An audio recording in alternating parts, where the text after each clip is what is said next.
our position. One thing I want to show you today was not only how to drop a marker, but also, hi Daniel, nice to see you. I like your background. Not only how to drop a marker, but also how to put a little label on it. I don't know if some of you saw my example. I had labels, not a requirement, okay? But you might be interested in it. And it's pretty easy. I'll show you how, okay? So we're gonna head on over to Mapbox, okay? And I'll post this link in Discord so you can take a look at it. And we're gonna go to the documentation and we're going to go to the Mapbox GLS, which is our GL. So Mapbox GL, WebGL is essentially a graphics library for the web. Okay, so what this is suggesting is Mapbox is built on top of WebGL. Okay, actually it says right here, Mapbox GL is a JavaScript library that uses WebGL to render interactive maps. Okay. So if you're wondering about the naming, that's where it comes from. And then JS, I think you know what JS means, right? So we're going to be putting on, so on the left-hand side here, if you haven't already figured it out, these are all the different kind of super categories of things you can work with on the map. We have just the map over here, but for example, camera options. Camera options probably, like I don't know this API super well, but I'm guessing camera options probably includes like how the camera's facing. Is it like a kind of 45-degree camera looking at the city? Is it a bird's eye view? Are you walking through the street, right? So there's the one that I was looking at, user interface, right? These are navigation controls. So do you show the navigation controls, those little pluses and minuses on the map? Full screen control. I was looking at pop-up.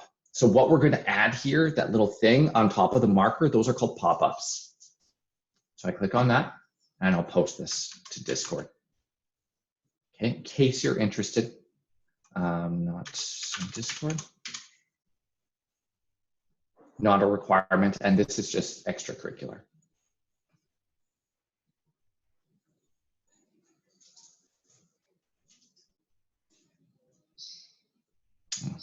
Good thing I have this. Oh, they added new stuff, right?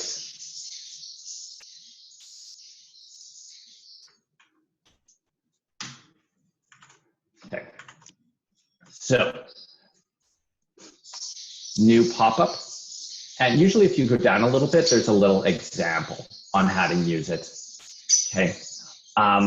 Oftentimes, again, as I mentioned yesterday, in their examples, they're going to include all sorts of stuff.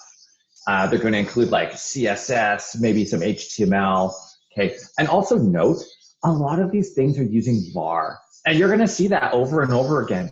You're going to come across lots of examples on the web that are not tuned to what you need exactly, okay? One, they're not using const. Two, in those other examples, they're putting it right, embedding the script right into the HTML.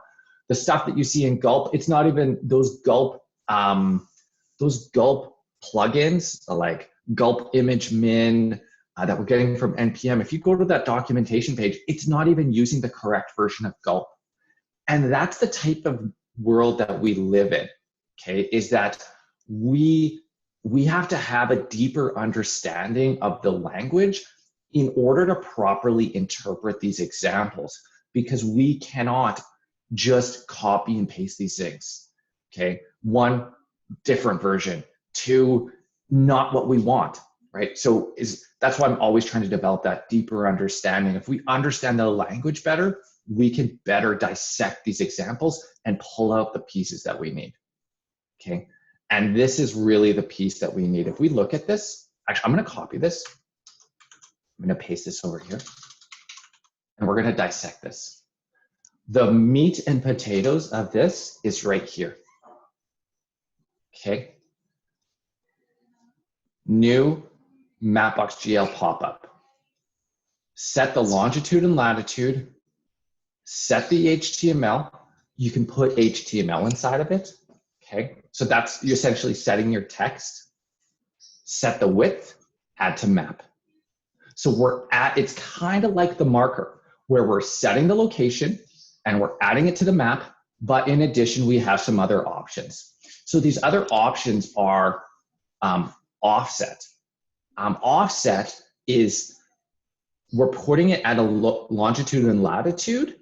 However, we are adding it, we want to put it at an offset to that longitude and latitude because we don't want it to be right over top of that dot. We want it to be a little bit above or a little bit to the right or a little bit below, right? And actually, I feel like we can add it. We can add it to I think we can add it to a marker. We don't need to add it to a map. I think we can add it to a marker. Actually, let's just try this. Let's put this over here, right below our marker. Pop up. And instead of adding it to this map here, we're going to add it to this marker and see if it attaches. We'll get rid of this offset in this class name. We'll just get rid of these options here, see how it looks. And I don't think we'll need this. I'm just guessing. I'm just guessing on some stuff here.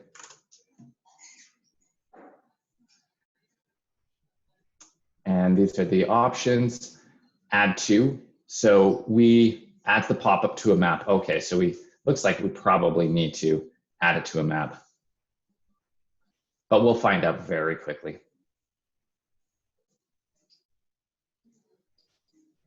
Attach a pop-up to a marker instance. They have a sample here too.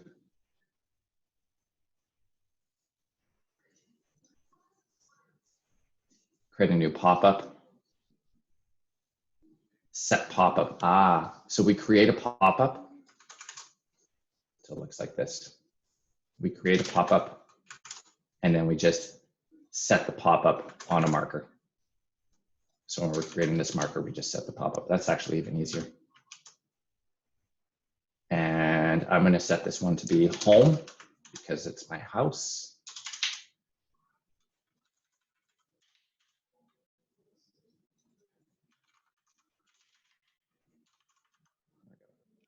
So we declare the pop-up, set the text, set the pop-up on the marker before we add the marker to the map. It's pretty easy.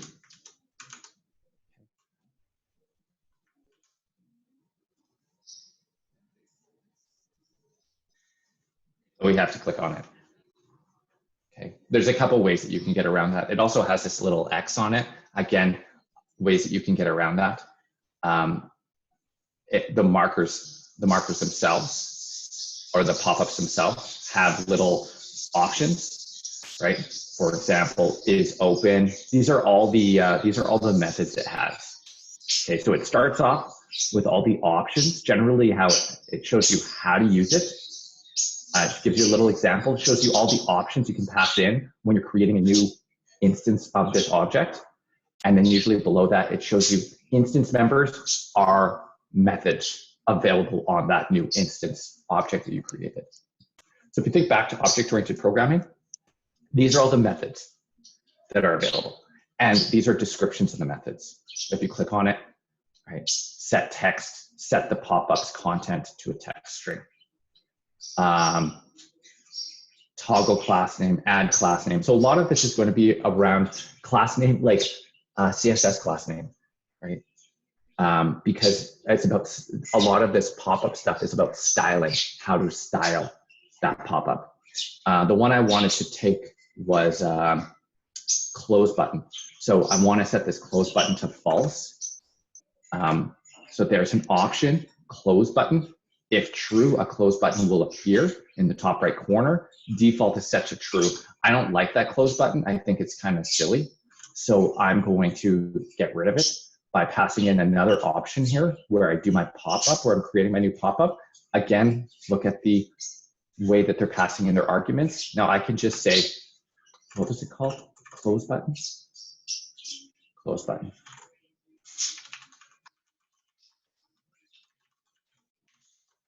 And now when I refresh this page and I click my pop-up, that close button's gone. There's no close button at the top right. Okay. The other thing I can do is I can automatically show my pop-up.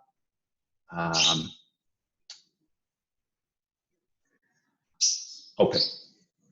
Fired when the pop-up is gets open. How do I open it? Display a pop-up. There should be a way just to, after it's added, to automatically open it.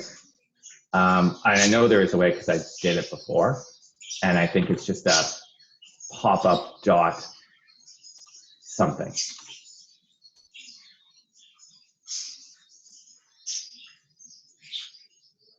Pop-up. Close button on center.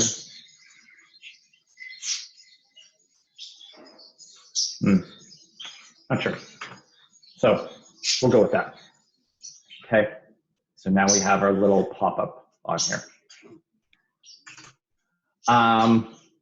Next up, we need to generate this list on the side here. Okay. But I'm going to just add this to my Git.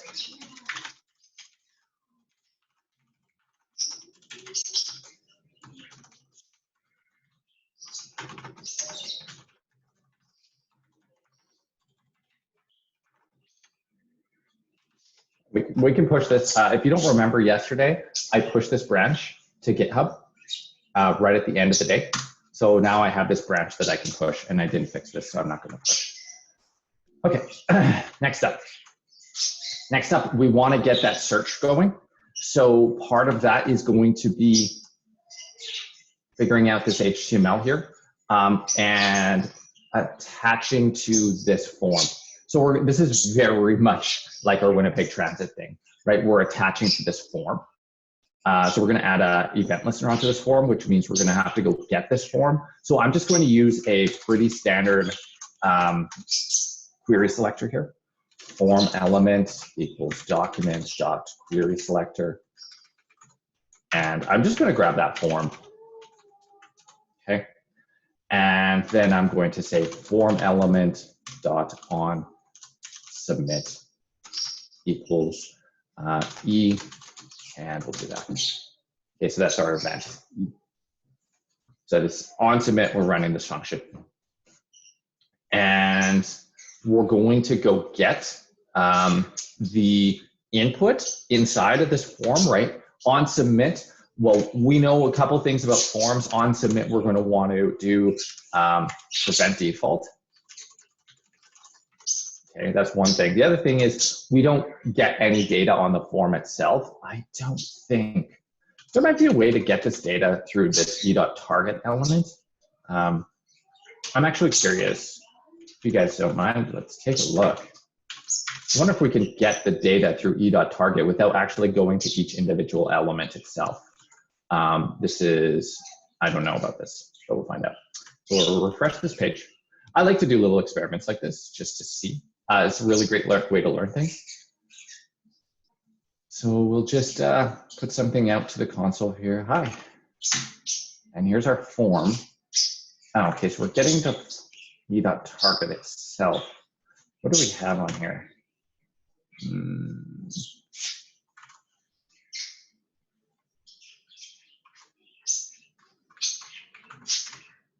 No. How do I store as a global variable? There we go. Temp1 dot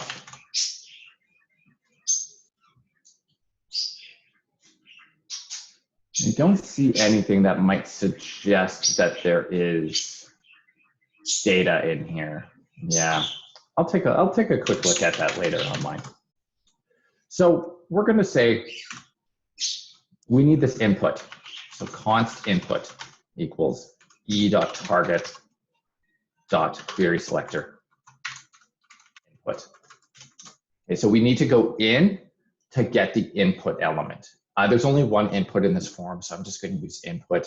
If you had multiple inputs in this form, you might want to go by name, or you might want to go by, you might want to go back and throw some IDs on them. Okay, but in this case, we're fine. We're going to call a function called display locations, and we're going to pass in input.value, because that's we're going to grab the value out of that input. Okay, maybe assuming only if input.value .length is greater than 0. We probably don't want to do that if input.length is less than 0. Okay. Excuse me. And then we are going to do a input.value equals empty to clear that value out. Okay, so we don't have this display locations thing yet, but that's fine. Okay. And we're going to write that display locations function right now. Function display location. And that took a value, some sort of query, something that we're asking for. And I seem to have deleted my previous stuff, which is fine. I'll just go get it again. So API. There's locations, display locations. Yeah. Oh, display locations. Okay. Okay. I'm just going to undo this stuff so I can go get my URL again, because I remember it took a couple steps to come up with that URL. There we go.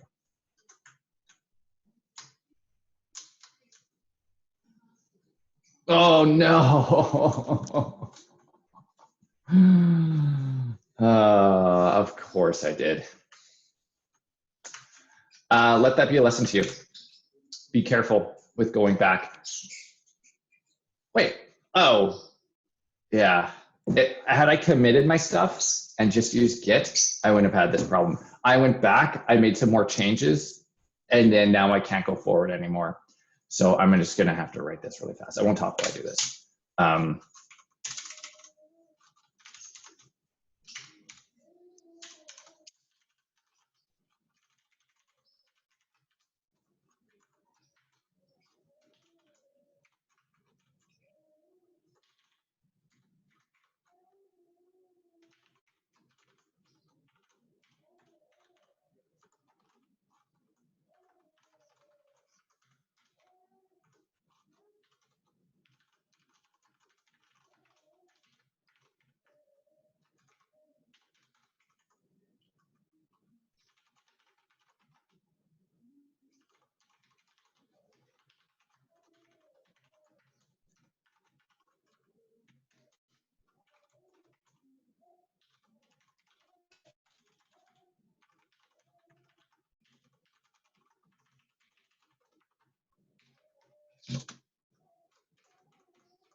What did I call it?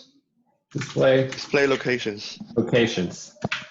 And we're going to say input value.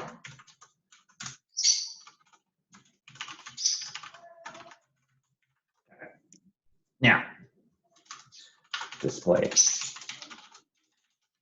function.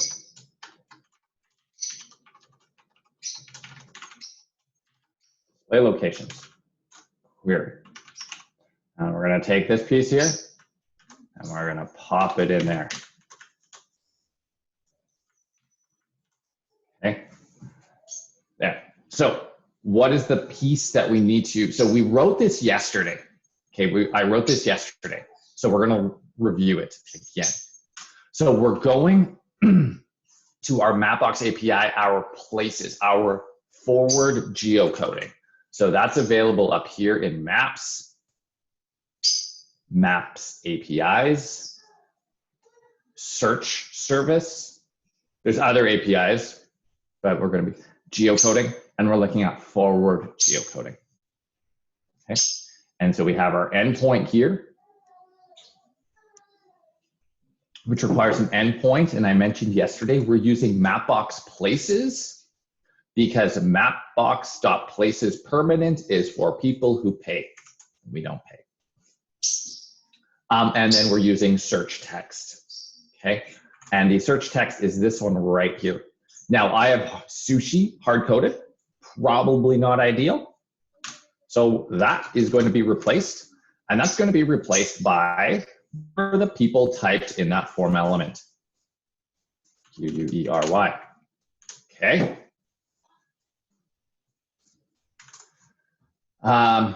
Then we have autocomplete.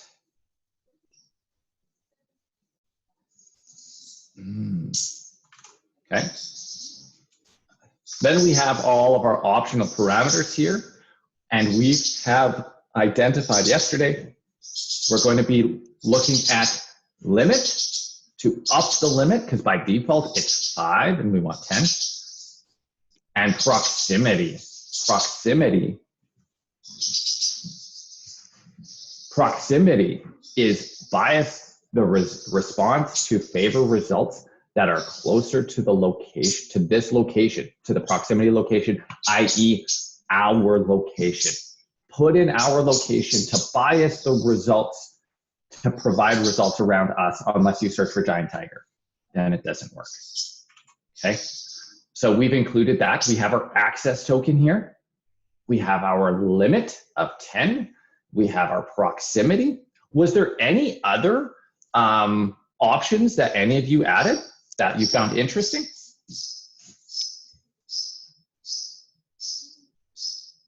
No? I'm curious, that autocomplete one looks pretty interesting. We could talk about that after. Okay, and we are getting our response and our response.json. We're console logging that.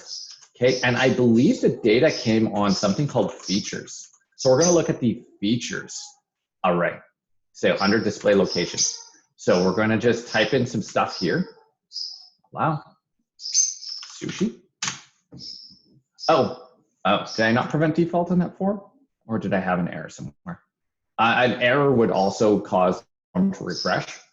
Sometimes you'll notice when you get errors like that, and your errors don't stick around throughout where they are, right? Like, so watch, I'll type something in here, sushi, okay? And I'll hit enter, and it refreshed the page because the error prevents my prevent default from firing and causes the form to refresh. If you need your errors to stick around, you can go to this little gear up here and say preserve logs. And over page refreshes, it doesn't destroy the log in here. So you can still catch those errors. Okay. I like to have a clean log, so I typically don't have that preserved. Position is not defined, line 27. Ah, right. I don't have my proximity anymore. I don't have my position anymore, my latitude, longitude, right? Because my position was determined inside this big function over here, and it only exists inside this big function over here. It doesn't exist anywhere else. The easy way to manage this is to make it global. There's other ways to do it, like creating maybe a position class that you can add your positions to. But I mean, for the sake of time, we'll just say home lat equals, we'll just set it, we'll create it, and let home long, okay? And then we'll set these up here to our positions. Home lat equals home long equals. This is not a great way, I'll be honest with you, okay? There are much better ways of organizing your code. And actually, a lot of these problems get solved by using frameworks like React. When we look at React, a lot of people say, a lot of my students say, like, why are we doing this? This doesn't make sense. And it's because we have a lot of these little weird problems like this. and structure. There's not a really good organization to our code. We're still kind of freeballing.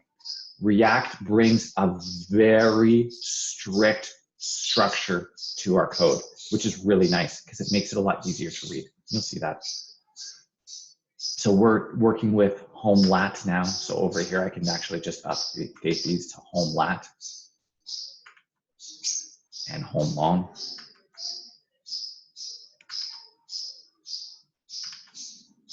And then put our home lat and home long in here. Ooh, that was home long. That's home lat. There we go. And now we have our starting coordinates, our longitude and latitude starting coordinates. Okay. I wonder if maybe we could assign this a value. We could probably return from this. Like return, actually a better way would probably to be, oh, we can't return from here. I would probably redo this and look at this again. I'm not happy with this, just so you know. Okay. John, is it yeah. that solution I put event listener inside? I wouldn't do that. No, definitely not. Definitely not. I would not put my event listener inside. That's actually I think that's making it worse instead of better. We want to try to pull things apart as much as possible and make things as like what we don't want dependencies. Okay, we want to create independence on all these things as much as possible. So putting the event listener inside here creates more, makes it more convoluted too. Okay. Those things, those types of, like when we're talking about design and architecture, those types of things, there are readings about. I would probably recommend when you're done at some point in your first year, you pick up a book on design, not website design, but code, like some sort of design patterns. There's books called, there's things called design patterns, or anti-patterns too. Design patterns are essentially different ways to structure different ideas. These are not gospel, okay? So there's just concepts, different ways to structure your code so it's easier, more reusable, just more independent. Okay, there's also anti-patterns, which are essentially, if you do this, you're doing it wrong. Okay, so they have like very clear, if you do this, that's wrong. Here's how you fix that. So those are anti-patterns. So I would recommend your first year of programming, pick up a book on design patterns and just go through it. And then in your fourth year of programming, pick up the book again and read it again. It's just one of those things that over time you will naturally develop. I don't expect you to have it right now. Okay. Okay, so we have this home long, home lat, and we have our data. So now we'll console log our data features, and this should work. And we'll refresh this page, allow, and we have sushi. There we go. There's our 10. Don't want to preserve this log anymore. And we have our 10 points of interest. So all we need to do now is print out these 10 points of interest. Okay. So to do that, we're going to grab one point of interest that looks like this. So we'll grab the first one because it's inside a UL.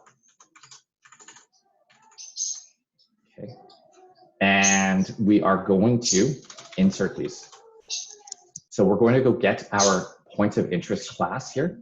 And we can do that right here if we want. That works. So const POIELE equals document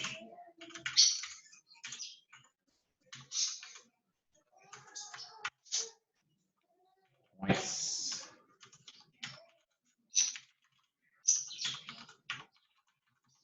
of interest. And then we're going to be adding this. So I'm just going to wrap this in some backticks here. Okay. And indent that. And we'll just be fixing these things up. Now, you can see here in the example, I've added some data attributes, the longitude and latitude. So that way, when I click on this thing, I know what the longitude and latitude was. Alternatively, what we could do, if we wanted to, if we step back to our, and we could have done this with any one of these things. If we go back to our course on object-oriented programming, I could have made a point of interest class. Each point of interest in the class has a description, has a name, has a longitude, has a latitude, has an ID. And then I simply put the ID in here and I go look it up in that list of classes. That's the other alternative. Okay. Right now, we don't have anything permanent that's sticking around inside of our code. Okay. So this is a really simple approach, maybe not the best approach, but definitely it's a reasonable approach. Okay. And we're going to be looping over our data features. So we're going to say data features.for each, and that is a POI, point of interest, right? Or a location. You can call it a location. That works too. Since this is display locations, let's call it locations. And each one is going to be essentially doing I'm going to do the build up the HTML, insert it all at once daily. Okay, so we're going to say locations HTML equals empty string. Okay. I'm also going to say POI element dot inner HTML equals empty string. Okay, so we're going to clear everything out inside. So we're going to get it. We're going to clear it. We're going to set up our HTML. We're going to loop through our for each, and that's going to build up our features, our locations. Okay, and we're just going to fill this out with the information coming in from the location. So luckily, these are fairly easy. So location.geometry.coordinates, geometry.coordinates 0 and 1. Okay. So I think it comes longitude first for them. So location.geometry.coordinates 0. And this is probably a good spot to use Kevin's trick that he showed us yesterday. He's probably cringing right now for me not using it. We have over here our name. Ooh, this did not format very well. Okay, and so this is location.text, I believe it's called. Location.text. Oh, I could have just used center too. That's fine. Center 0, 1. Context is where it's located. If you wanted to figure out the address of this thing, you can actually go by context. But I am just going with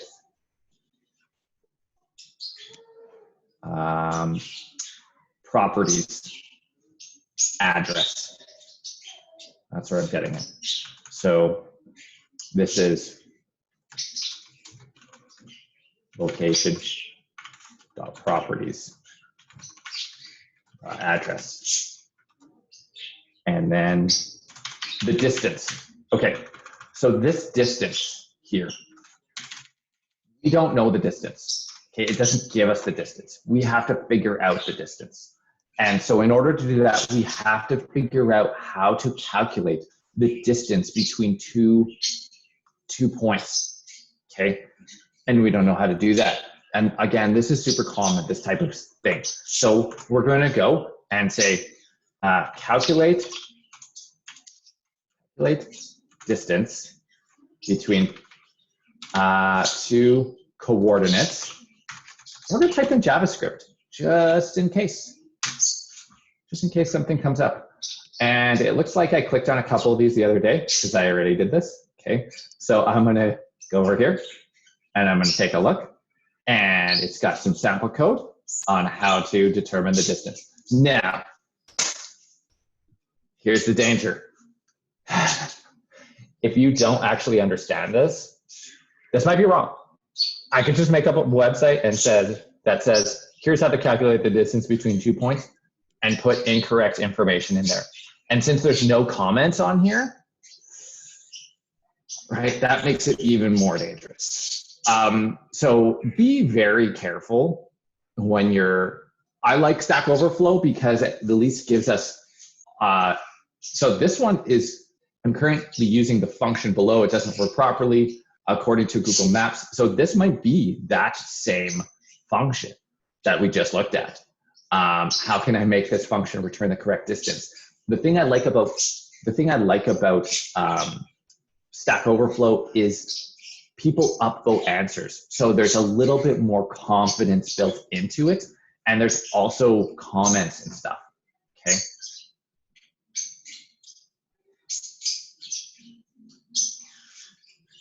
Oh, Wolfram Alpha is a great resource for doing geographic calculations.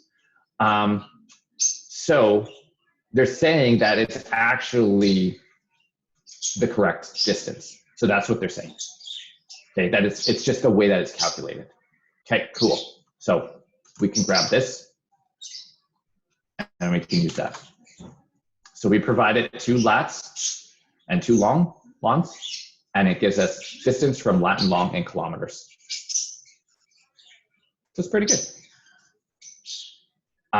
Again, just be careful with the stuff you pull. That's all I have to say. And I don't mean just careful in my class. I feel like we're past the point where you're going to copy and paste a whole assignment. Be careful in the real world because it can come and bite you in the ass. So just make sure you do some due diligence before you just go out, pick something out, copy and paste and go. Okay. Now, in terms of the code that's being run, I understand this code. In terms of the mathematical, like how to calculate this mathematically, even if I understood math, science, like I don't know if this is true. I would have to go to a mathematics book and figure this out, and I'm not going to do that. Okay. But it is worth performing some sort of validity test outside of it. So use this formula, determine what you get, and then go somewhere else and double check. Okay. It said I'm 7 kilometers away. If I draw a line, am I 7 kilometers away? Okay. So the distance is going to look like this. And we could do this right in line if we want. Okay. Get distance from lat, long in kilometers. And we need our current location. So 1, this is lat 1. This is a little bit on the long side. And then home lat and home long. This won't give us the actual amount though. This will give us a big long number, which we can fix. Okay. And we'll put KM at the end. Okay. All right, let's test this out. I should probably empty this out too, but cannot set property inner HTML of null. Query selector dot points of interest.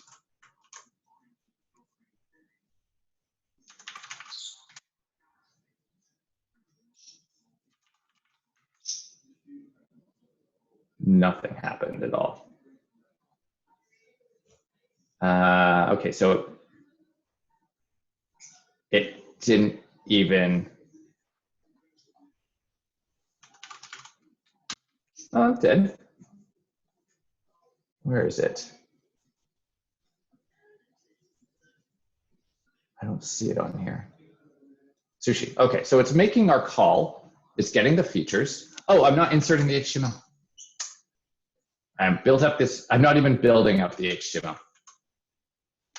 Plus equals, and then POI PLE dot inner HTML equals locations.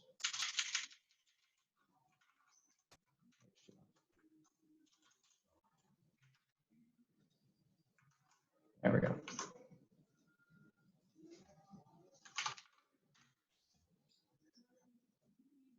And here we go.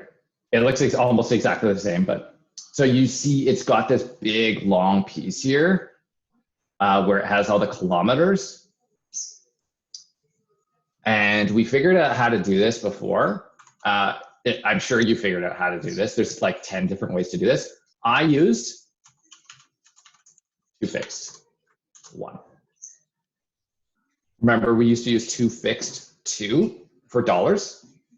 toFixed. toFixed converts your float to a string and keeps 1 or 2 or 3 accurate spaces after the decimal. So I just want 1.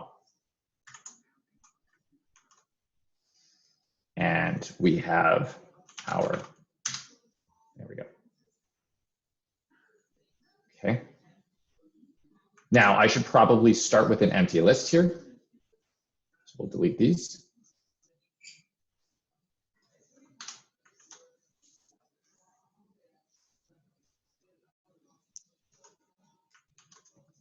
And we get our empty list, sushi, and there we go. Now, a couple other things that we might want to do, that I mentioned that we do want to do. We want to sort this by distance. And as you can see, it's not sorted by distance, right? It's close, but it's not quite. So to do that, what we want to do actually is we have data.features. We have it already. We want to sort data.features.sort. Okay, so do you remember this? We've sorted several things in the past, and it's essentially, it comes up right here, right? Sort A, B, A minus B, right? So we're either coming out with a negative number or we're coming out with a positive number, and that's determining whether or not we want to switch, okay? And so, to do that, we can just say A, so we need our inner function, A comma B, arrow, okay? A is one location, B is a second location. So we essentially need like a distance for 1.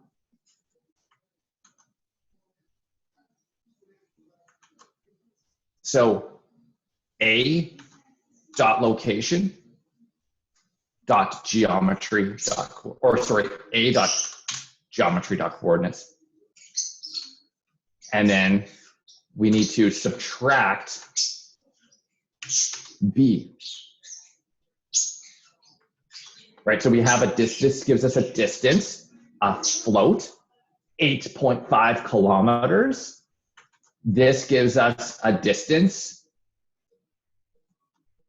B. Oh, sorry, this is, one side needs to be A and A, the other side needs to be B and B. So we're getting the distance from one location, and we're getting the distance from another location, okay? And we're subtracting them, and we're returning that result. So this is either going to be a positive result or a negative result. If this is 8 kilometers from where I'm from, and this is 6 kilometers, 8 minus 6 is 2 plus 2. Return plus 2, or return a positive number, keep it in the order. If it's 6 kilometers and 8 kilometers, that's -2 or a negative number, flip the order, okay? And this works on this array. So when we hit here, it's automatically in order. Now, I can't remember, I always forget this, and I mentioned this many times, I can't remember if this will do in the correct order. It did, okay? So if I flip these from B, this will do reverse order. So if I wanted to do from furthest to closest, I can just flip these from A to B. And then I get reverse order.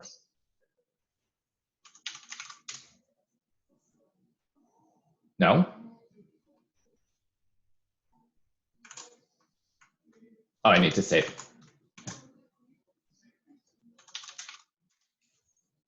So we have reverse order, but that's silly. I don't want to do that. Okay, so we sorted it by distance. Okay, there we go. It's all being displayed. Now the last piece is click, drop the marker. So here, we're doing a lot of the same things that we've already done, okay, so far, but it's different. And so it's not uncommon for people to come up to you and say, you've done this before. This is exactly like that last project. And the answer is, yeah, kind of, but not really. Every single time we do this stuff, there's different things that we need to deal with. Like, we didn't have to calculate distance. We didn't have to sort last time. We didn't have to do all these little things. We used a different API. There's different, we're doing it different. Yes, we learned a lot of lessons from the last time. Like when you look at this, when you look at the sidebar menu and you look at this input and you're like, okay, type something into here, display the results over there. Your mind probably already has like some solution, or I know where to get that. We built that piece where we can type something in and put stuff out. But there's a lot of differences too.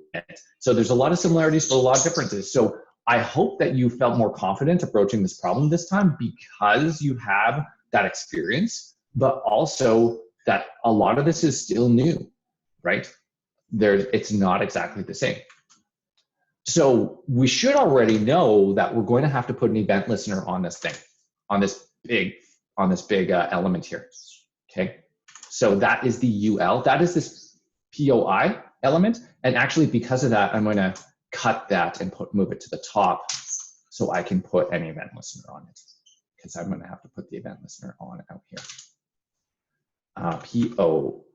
POIELE dot on click E.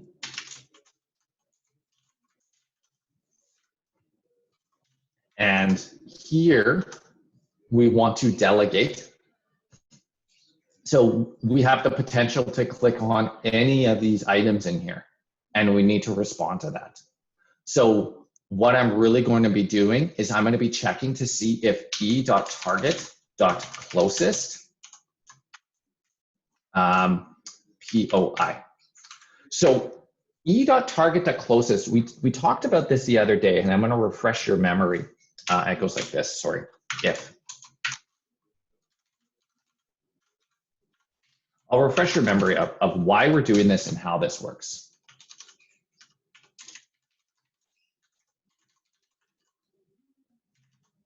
Okay, so I just have an on click for these elements. Okay, so I'm going to refresh this page. Allow, type in sushi. We get our sushi. Now take a look over here at, oh, right. Take a look over here at our console. Okay. When I click on one of these elements, I have my on-click event. I have my event listener. Okay. I'm just console logging e.target under this assumption, and I'll explain what this is again in a second. So when I click on this space right here, top right-hand corner of this box, it counts. Oh, that's really big. It is, I clicked on the LI, right? This whole thing is the LI. I clicked on the LI. But watch what happens when I click on the name Sushi N. It's not going to come out as LI anymore. Well, it is, but it's a different LI. It's not the point of interest, it's the name. What if I click on this one? It's a different LI, it's the street address. What if I click on this one? It's another LI, it's the distance. Now, if I had even more elements inside of these LIs, there's a potential that I can click on those too, right? Because it goes smaller, smaller, smaller, but I can still click on them because the way that the layers in HTML work. Now, in this case, yeah, I could probably just ask e.target.li or e.target.noname.li. But if anytime anything else was put in here, like an A tag, well, or like an A tag or an H3, right? Maybe this could have been an H2. And maybe when I clicked on it, it was an H2 tag. Then that e.target.nodename.li wouldn't work. So watch, just for fun, let's do that. H2. H2. And this is something that's can totally happen. Okay, it's a little big and pretty ugly, but bear with me. I click on this. It is no longer an LI. It's now an H2 clicked on. It's still within the context of my click event, okay, but it's not an LI. And so if I were to ever say e.target.nodename equals LI, if I clicked on the name itself, in that case, it wouldn't work. And so what I prefer to do is I prefer to ask for closest. So closest, again, is like a reverse query selector, except it starts at your own element. So the first place it goes is it looks at the element you are currently on, e.target. Do I have the class POI? Yes? Okay, stop and return me. Or go to my parent. Does my parent have the class POI? Yes? Okay, return them. Or does the parent? Then it goes up through the ancestors. So it starts at the current element, your target element, and it goes upwards. Instead of, as a query selector, does not start at the current element, it just simply goes down, okay? But it's either going to return, closest is either going to return null or the element itself. So we could do something like this. So as long as this is not null, that means we are either we're either on this POI element or we're inside it. Okay, so we're either on or we're in. That's what that means. And that's really important when we have complex elements that we're trying to click on that have lots of other elements inside of it. This is a way that you can deal with it. Okay, closest. And then what are we doing on click? Well, we're going to draw this map. We're going to drop a marker. Wait, are we there yet? Oh no, I'm too far. Stop. Okay. Your job is to draw the map, remove existing markers, recenter the map, and fly them to this, and recenter the map. That's what you're doing today. Okay. John? Yes. Can I ask a question? Yes. So for the event listener for the search result, in this case, I wonder if we need that if statement, because no matter where you click, it will give you the e.target.closest POI, I think. It will get a null. I tried a couple times. I didn't get No, there might be the potential that you click on the UL, because there is a UL in here. Oh yeah, actually you might be right. Yeah, you technically don't need it. Yeah, you're right. You technically don't need it because it's not possible to click on something else in here. That's not based on this LI. You still do need this closest, but yeah, you're right. Yeah, you don't need to check this one because there's nothing. Everything is it's all LI inside. There's nothing in between. Unlike a table, which has like separators between the table, or a div may have like some sort of separator, you are 100% guaranteed to click on an LI as long as you're clicking in here. Or like, yeah, like the container at least will be an LI. Even these lines, that's just border of an LI. Oh, this UL, but this UL is inside an LI. It's this one. So closest will still get this UL. Yeah. And for the marker, you can add a dot toggle pop-up to make it appear instead of clicking. On the marker? Yeah, on the marker. Or on the pop-up? On the marker. So marker dot. No, just after dot add two. You can just toggle pop-up. Oh, toggle pop-up. Oh yeah. That's right. Okay, I knew that. I forgot it. Thank you. I did that in my solutions, but I forgot where it was. It's stupid that belongs on marker. That should be on pop-up. Yeah, I think in my opinion. Right? Like that shouldn't be on the marker object. That should be on the pop-up object. It should be just called pop-up.toggle. Right. So this will automatically show your pop-up, so you don't have to click on it. There. Okay, so your job today is to finish this off. Okay, add these search event listeners, which you saw a good portion of. Okay, click on these things, remove an existing marker, drop a new marker, and recenter the map. I'm not going to go over those with you today. Maybe later. Maybe Tuesday morning. We'll see. We'll see what the day brings, because we've got to take a break and we've got some golf stuff to deal with.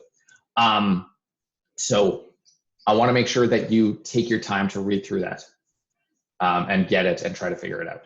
Okay. Again, this is a Dent. This is a pretty tricky API and documentation.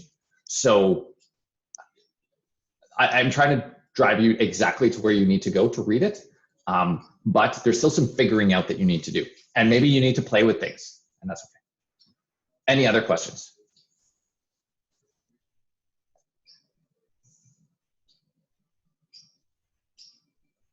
Okay, cool. All right, great. So let's take a 15-minute and come back at 10:15. We'll review Gulp and we'll do some new stuff. And then, we'll call it a day. Okay, see you in a bit. All right, we've got a little Gulp thing to look at. A little Gulp review. So yesterday in Gulp, what did we do? We looked at Gulp image min and composing tasks. So I asked you for your exercise. Again, we did this in class, but I'll do it again real quick.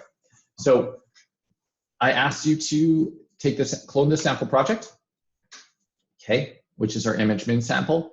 So I'm just going to clone it right here into my downloads. Git clone, grab this URL, boom, got it cloned. CD image min sample. All right. John, can you share your screen? Oh, I guess so. We got some new programmers here. Everyone, wave to the new programmers. Hey, girls. Hi. Hello. Come to programming school with mom.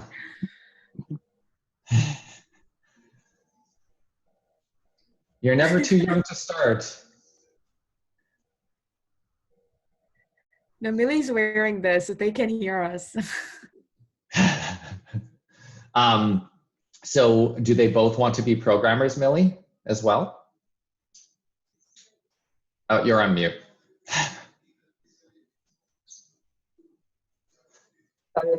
Nigel likes Visual Studio Code, colors, different colors in my code. So she said, it's so pretty, right? Yeah. Hey, as long as you like something about it that attracts you, right? I like the colors too. The blacks, the colors on the black screen, like this. I don't know. I really like this type of screen. Something about this has always attracted me, and that's all it takes, right? Okay, so we're going to be going through our gulp exercises from yesterday. It's ImageMin that we're looking up, or that we're working with.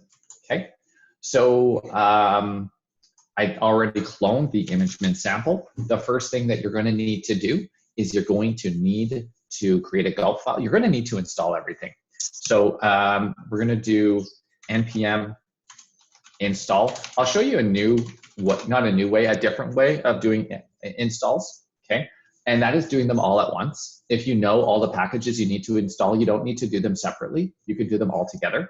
So you can say gulp space gulp image min, yeah, gulp clean CSS. I think that's all we needed yesterday, right? Just these two. Let me just double check here. ImageMin clean CSS. Yeah, there we go.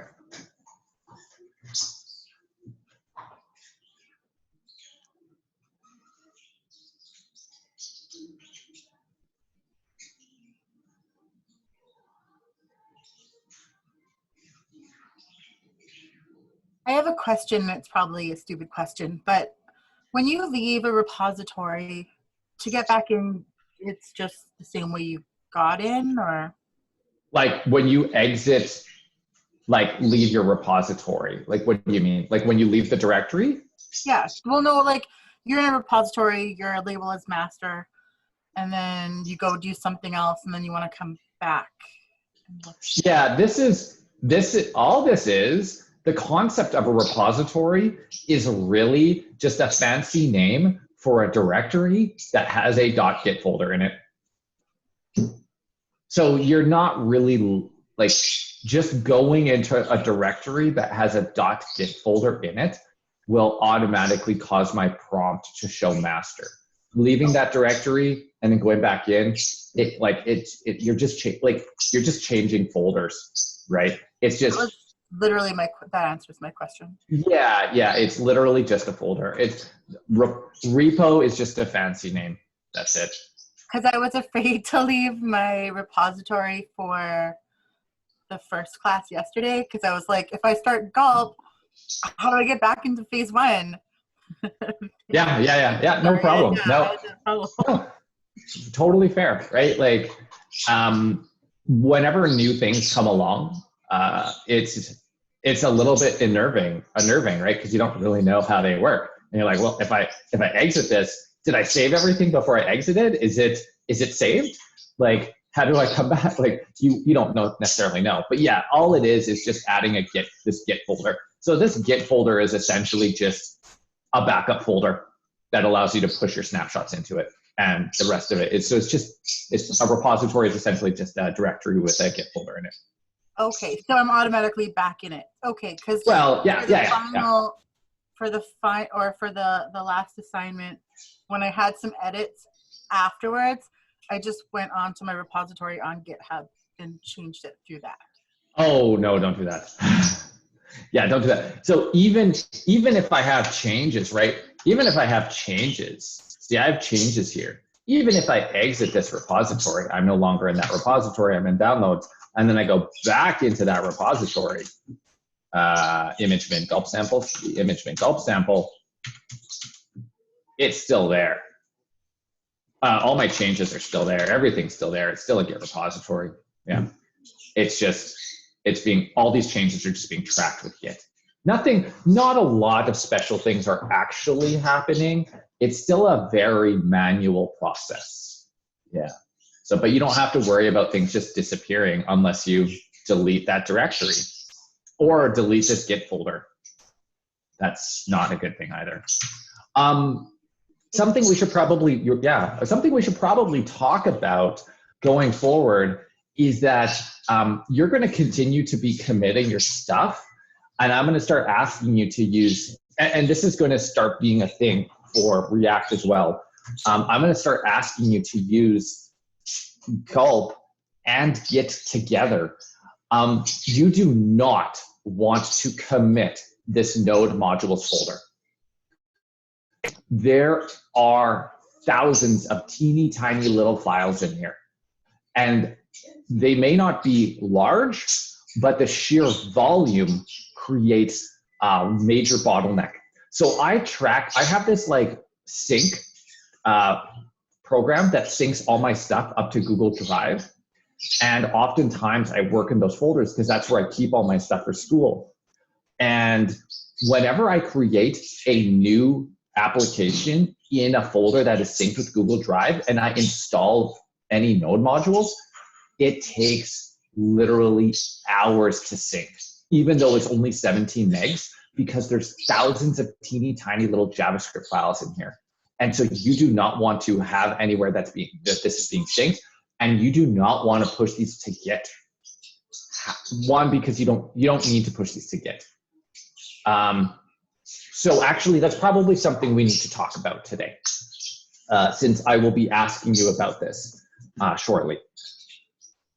Why do we not want to push these to Git? And how do we avoid needing to push these to Git and still having something that's functional so we can clone it back down? Okay, and I'll show you the answer to that. So one, how do we ignore this stuff? So let's do this first. Let's deal with this first. How do we ignore this stuff? How do we tell Git, do not track this folder? Git ignore. Yes, Git ignore.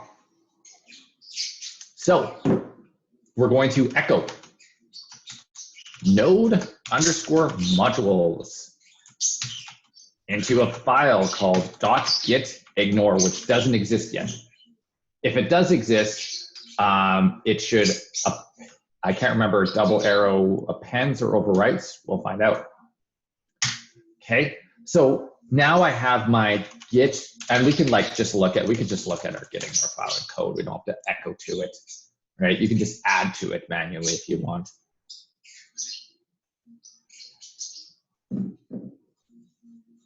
Okay, so we have our Git ignore file, node modules. The other one I want to get rid of is desktop.ini. Oh, I hate that one. Okay. We don't have to ignore the .git folder. It already ignores that. We probably don't want to ignore this either. Okay, so we'll save that. Now, our Git ignore file has been added and our node modules has been removed. Okay. Now, let's git add dot this and git commit m ignore node modules. Now, given that I am the repository owner, I can push to this, and I will, and I'll show you something really interesting.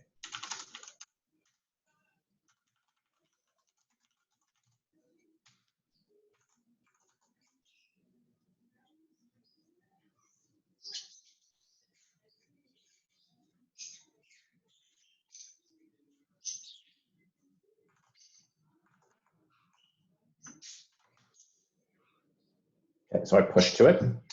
Now, I had already gone ahead and installed some Gulp, some node modules, right? And those weren't pushed. So if I'm working with someone else or I wanted to restore this to a new directory or on a new computer or work on it somewhere else, I would have no knowledge that those packages were ever installed.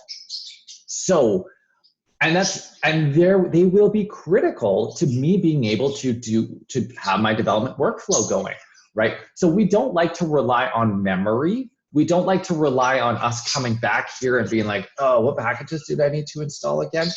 Instead, what we do is we insert little files into these directories, these projects that track all of the packages that we've ever installed. Okay, so we ignore the actual modules themselves when we push it to GitHub, but we keep a file that says, here are the packages we have installed, and here are the versions that we installed. So that way, when we pull it back down, or we give it to a friend or something, they have a little list of all that stuff. And that is not something that we just need to create on our own and just like write down in a file. Here are the ones that we do. Here are the ones that we installed. This is a process that is already been done for us, okay? So all we need to do is one additional little step, and that is npm, and this is going to look familiar, init. Look, git init. We're initializing this directory as npm, and that it's going to have packages. Alternatively, you can simply create a new file called package.json. Okay, so npm init will create a file called package.json. It will ask you a bunch of questions though too. It will walk us through creating a package.json file. It's going to ask us like, what is the package name that you're building? Because it assumes we are going to create a package, but we're not. So for all of these questions, blank, blank, blank, blank, blank, blank, blank. Yes. And it's going to create a package.json file that has a bunch of stuff in it. But the most important thing, so these are not important. Most of this stuff is not important, okay? The most important thing is this. What does that say? That you need it for it to work. That I need it, that I need these packages for it to work. Now, here's how this works. Here's the beauty of this. I can go ahead and I can delete this node modules folder.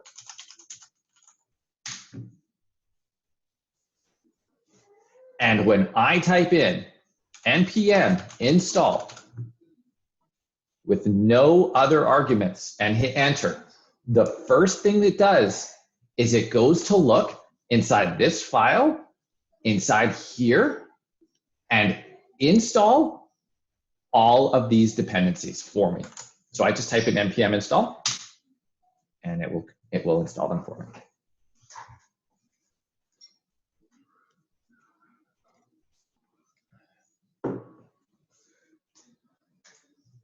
And it will reinstall it perfectly. So I ignore my node modules, but I keep this package.json file because this tracks all the node modules I have installed. When I install a node module now going forward, it will automatically make a new line in here, indicate which one I installed, what the version number is. Okay, it will automatically track it for me. I don't need to add to it manually. So I can just copy that package.json to like any other projects I want, and then install. No, I would not. Well, you could just create an empty package.json file. So if I delete this, okay, for example, okay, I'm going to kill this. Okay, so I stopped it. So I deleted everything inside the package.json file. Okay, it exists, and that's good enough. We'll remove -rf this node modules. Okay. All you need to do is create an empty package.json file. And when I npm install gulp,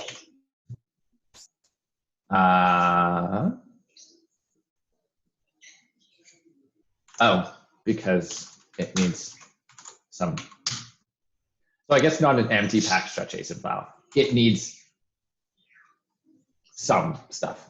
I would say just go with npm init. Just go with npm init. I would not bring your package.json file from one app to another.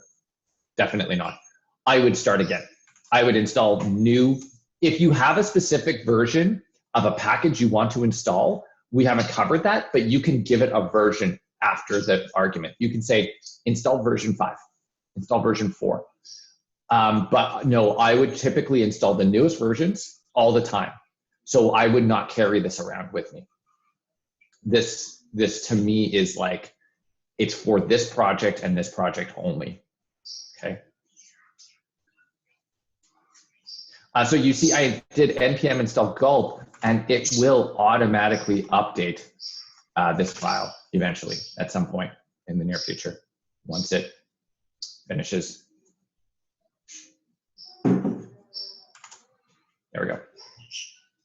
Okay, so it automatically updated it. You might see occasionally image min save dev. What this is doing is it's installing it into another kind of like category that's not called dependencies, it's called dev dependencies, which means my application does not require this to run. This is purely for my development workflow.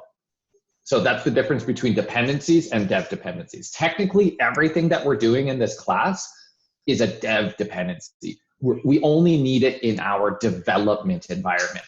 If we put this on the internet as an application, we would never need Gulp, because Gulp is purely for us to like run tasks on our machine. So you'll see the difference. And that is something called -- save dev. -- save dev. Okay. So now when I type in npm install after though, it will install both of these. It's no big deal. These are almost identical. Okay. And then our last one was clean CSS.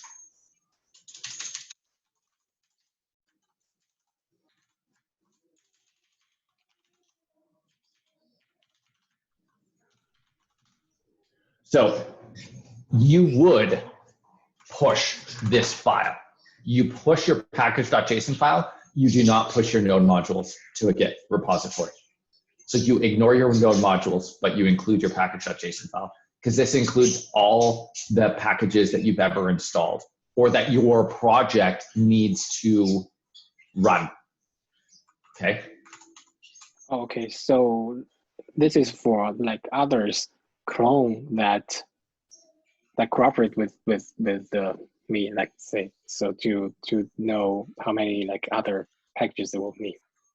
Yeah. So if you go to normalize and we go to their GitHub page and you look, see they have a package.json file, but they have no node modules. If you go over here, you'll see, oh, they don't have any, they're not using any packages. Okay, so that's a bad example. Let's try Moment. And where is their GitHub? Here we go. And they have their package.json file right here. And here's their dev dependencies and some other a bunch of other stuff. So if you were to clone this, you would do npm install, and it would install all these dependencies that would be required if you wanted to run Moment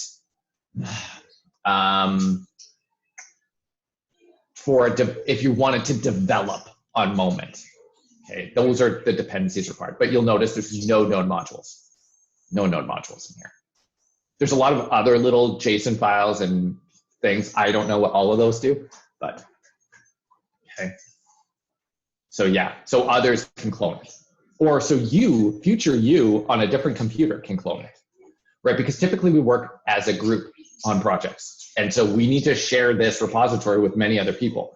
And when I add a new dependency, I need my entire team to be able to download it. So one of the most common things is you'll do in the morning is you'll be like, oh, get up, come to your computer, have your coffee, pull the project to see if there's any new stuff that came down that any of your partners have been working on, npm install to make sure that to install any other new dependencies that someone else might have added, and then you keep going. Right? So it's part of your workflow. Okay, I totally forgot that we needed to talk about that. But that's not what we're covering today. We've got other stuff. Any questions on that?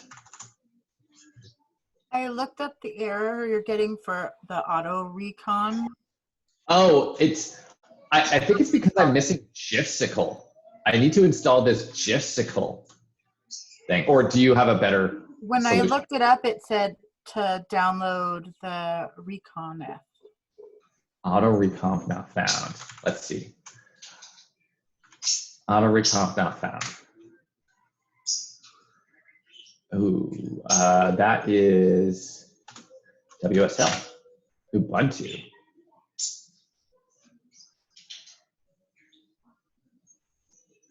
Sudo apt-get install auto recomp. Okay.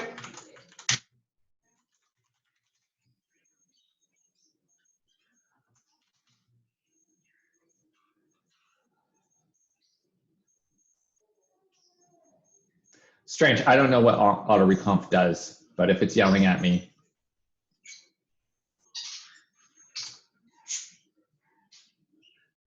You just installed like some kind of virus. Yeah, totally. Yeah, sure. This is a virtual machine anyways, so it's partitioned off from my master one. So let's see if that works. That was on ImageMin, right? Okay, so while this is running, any questions about node modules, ignoring node modules, running npm init to get this package.json file? Again, npm init, enter.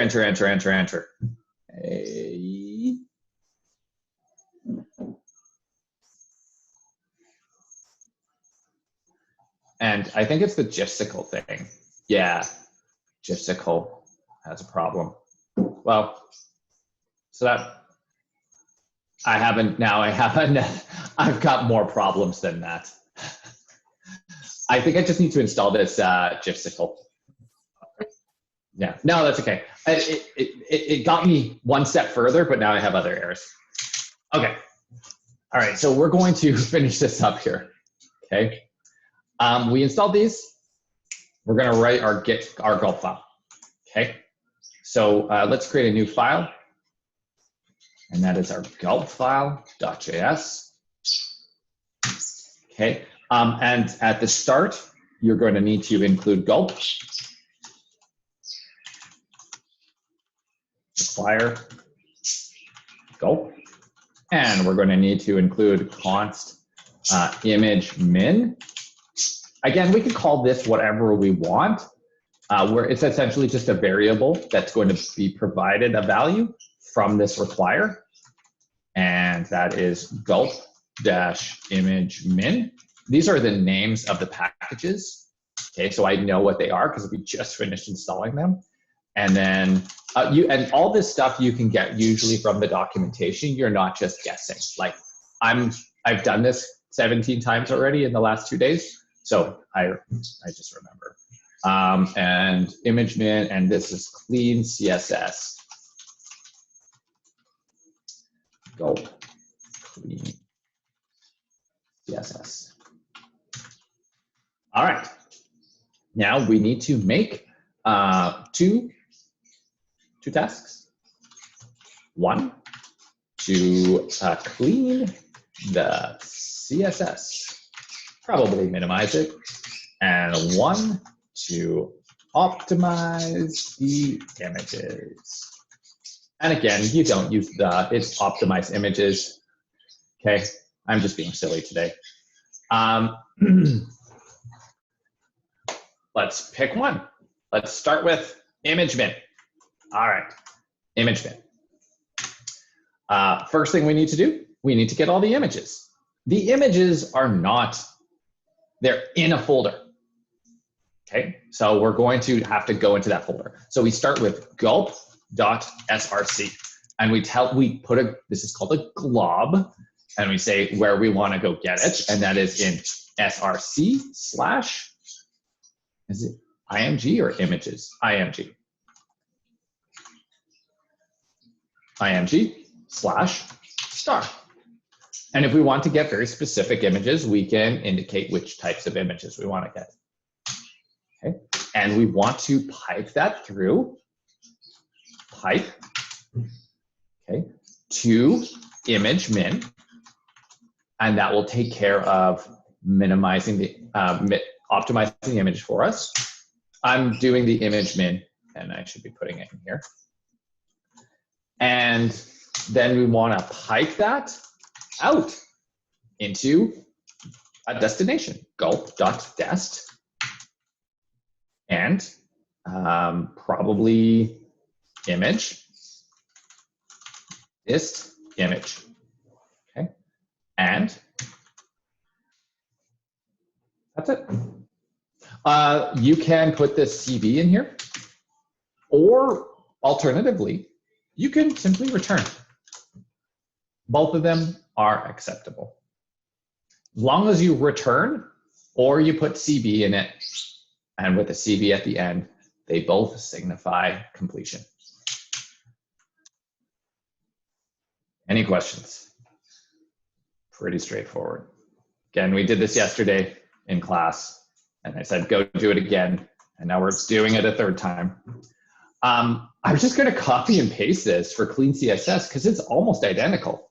The only difference is we're now getting CSS, star.css, and we're not image minning it. We're cleaning the CSS, and we're not putting it into dist images. We're putting it into dist CSS. And now we do our exports. Exports default, if we want. This will be our default gulp task, which we will run both of them in parallel because they are not dependent on each other. Clean the CSS, comma, optimize the images. We can do them in parallel. They don't need to be in serial. And we save this, we come back over here, we simply run it with our keyword gulp.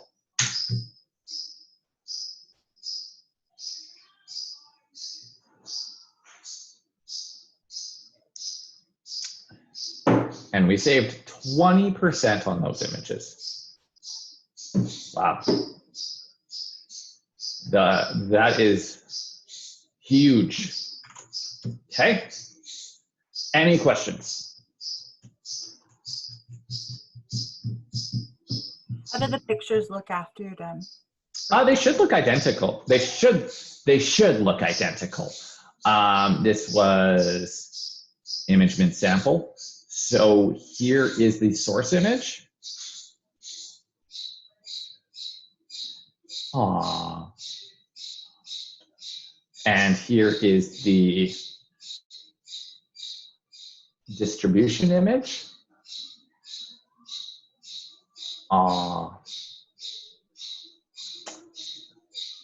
They are pretty much identical. Like the idea behind this image optimization is they try to optimize it in a way that they're just eliminating things that you wouldn't typically catch with the naked eye. Oh, that thing's crying. But yeah, like all the features are there. Yeah. I have a question that actually goes back to the JSON package thing. So if I wanted to learn more about how to configure or manipulate the existing JSON to add or like things like that, would I need to look at the document or I don't know, find some like pictures? what? Yeah. So well, we will continue to talk about this over time. But if you're anxious and you want to go learn more about package.json, it should be in NPM documentation. No, here. This is, I haven't read this. Okay. Online I'll go to that page and just overview. Okay, thanks. Yeah. Oh, JSON. No results for JSON. Yeah. It says that there is a online docs for even more options. Specifics.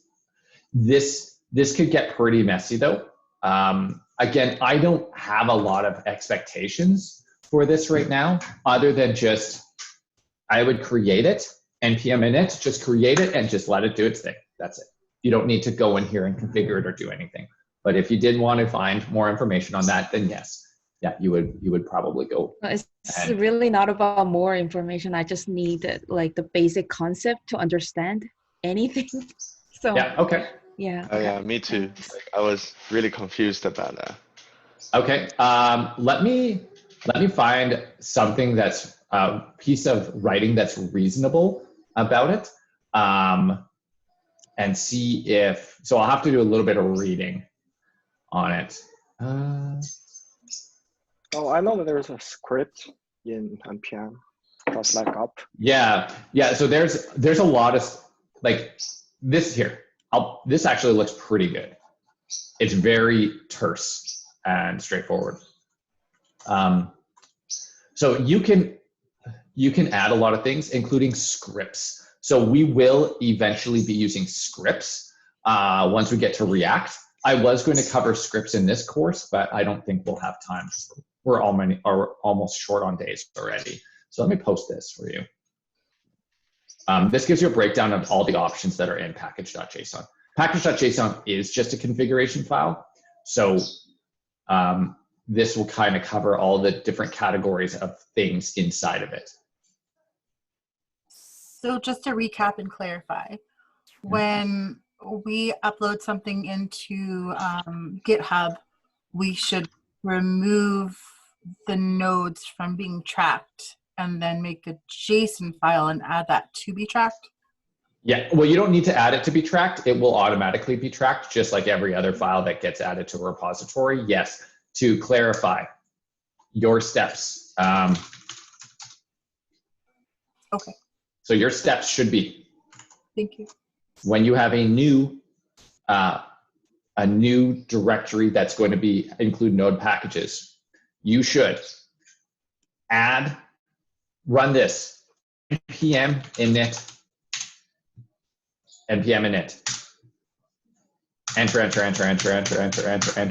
enter.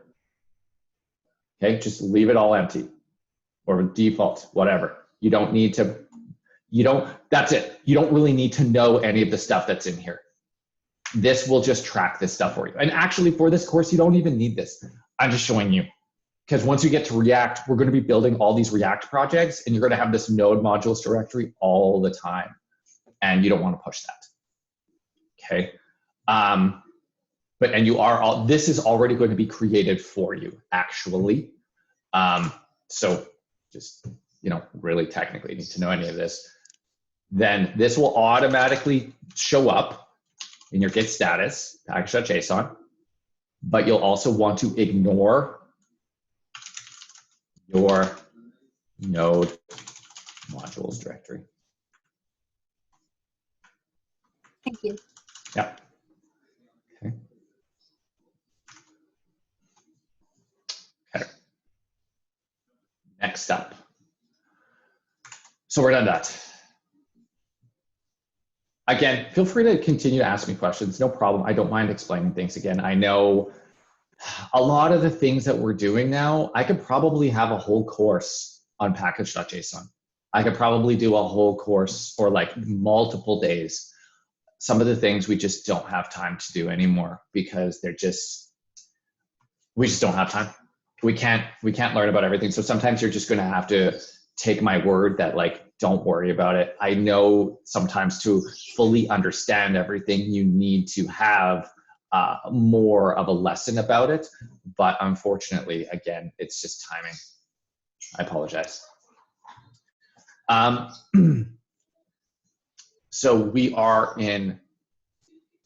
So we're going to continue this. We're going to continue our gulp. We're going to add some new libraries, but we're not going to do it in this particular example. I'm going to do it in another example I have because today we're going to be doing some JavaScript stuff and I want to pull an example with JavaScript. So I have one here and it is, maps.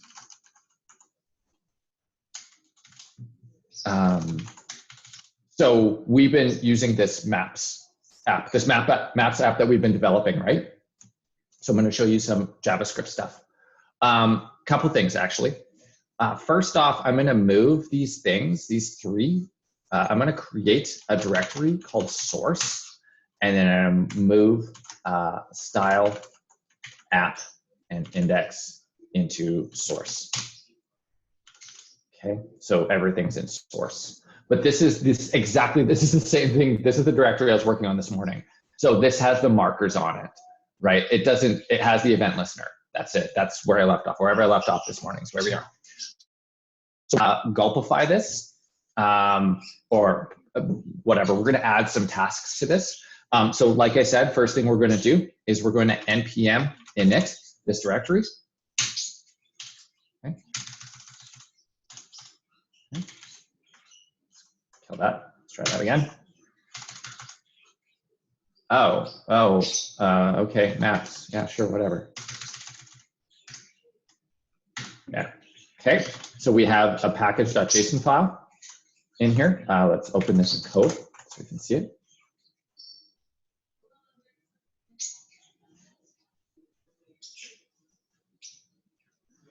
So we have our package.json file. Okay, it has no dependencies yet because we haven't added any. We're going to add a getignore file, .getignore, and we're going to ignore node modules. Even though we haven't installed any, now when they get installed, it'll just ignore it anyways. Okay. And now we will npm install gulp. And technically, these are all dev dependencies, so we can install them as dev dependencies, say -- save dev. Now that we have this file here,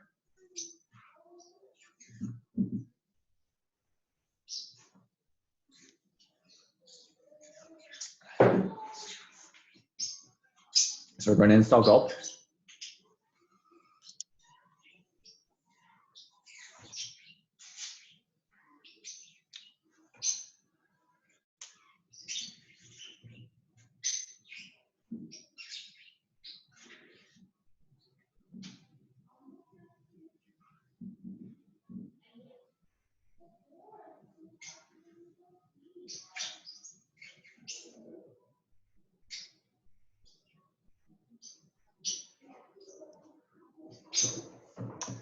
Is my computer faster than your computer for installing these things, or about the same?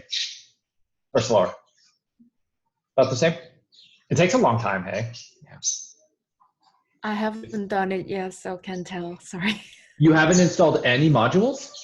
Oh, modules I did, but like some of these, like, aren't they different when you configure or like? No, no. Oh. No, I just did npm install gulp. That's what I was waiting for. Then I'm a little faster than you. Yeah, every computer's different. It's really interesting. I thought that my desktop computer, which is pretty powerful, would be faster, but it's not. Okay, so we installed gulp. We did save dev. Whatever, no big deal. You don't have to do it. I'm just showing you. You can just do npm install gulp, installed as a dev dependency in my package.json. Again, you don't have to worry about any of that stuff. It's all automatic. You don't even have to add save dev. You can just do exactly what we were doing yesterday. The only extra step I recommend that you do is ignore the node modules, npm init. That's it. Okay. Okay. So we're going to learn about some new things today. The first thing we're going to learn about is we're going to learn about Babel. Okay. So and I have links in the exercise to all of these things. Okay. So gulp, or actually, so we're going to be installing gulp Babel. What is Babel?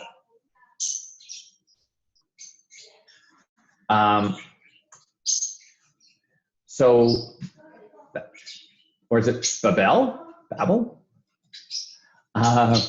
Babel.js is a JavaScript compiler. So here's the thing. We have been writing ES6, ES7 stuff since the beginning. But I also told you not all browsers can handle ES6 and ES7 JavaScript because some people use old browsers. So should we stop writing in ES6 and ES7 and go back to ES5 and do all that var and stuff? The answer is no. We have what we call, it's not a compiler, it's a transpiler. Okay, transpile is not converting to different code, it's converting to the same code, just a different version of that code. So we're able to use next generation JavaScript today and transpile. We write it in ES6 and ES7. We run it into Babel, and Babel transpiles it into ES5. That's how it works. Now, it's got a website where we can do it. Try it out. Okay, where we can actually go and we can paste our code and we get output, but we don't want to do that because we're better than that. So we're going to use a gulp. We're going to use a gulp library to do that. And we are going to be using gulp Babel. So gulp Babel, and we'll see the output. It's going to be pretty cool. Okay, we're going to be using Babel 7. Okay, so you can pretty much just copy and paste this line here. We need, this one doesn't work very well because we need a couple of additional libraries. Okay, we need gulp Babel, which you can see is up here, but we also need Babel core and preset end. Okay, so we need those. So you could just copy and paste this.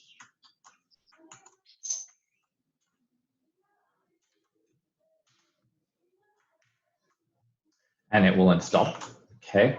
And how does it work? It's very straightforward. It's the same principle, okay?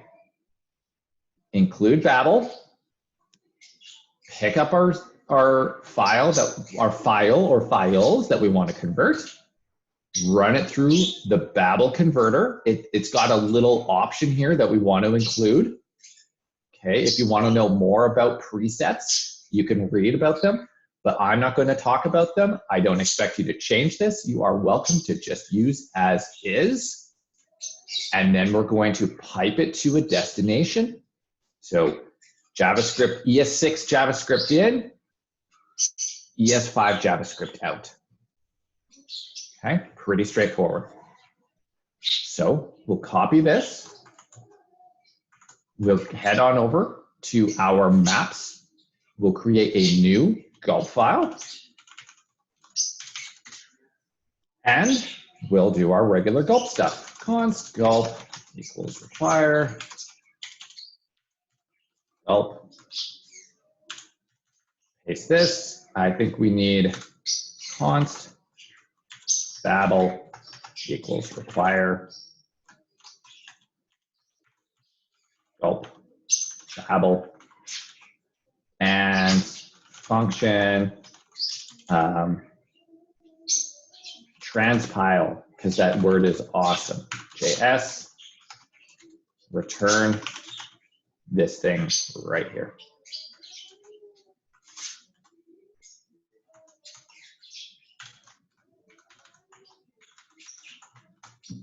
Okay, so we have source app.js. I couldn't have planned this any better. Exactly what we have. Okay, and then output to dist. So let's take a look at that. So that should be done installing. It is. Okay, so it automatically added itself to my package.json file. All three of them, gulp Babel plus these other two. Again, don't really need to worry about that. Now let's exports transpile equals transpile. I could have done default. I'm just showing you a different method. So now we have a task called transpile. So I need to say gulp space transpile, or transpile.js, sorry.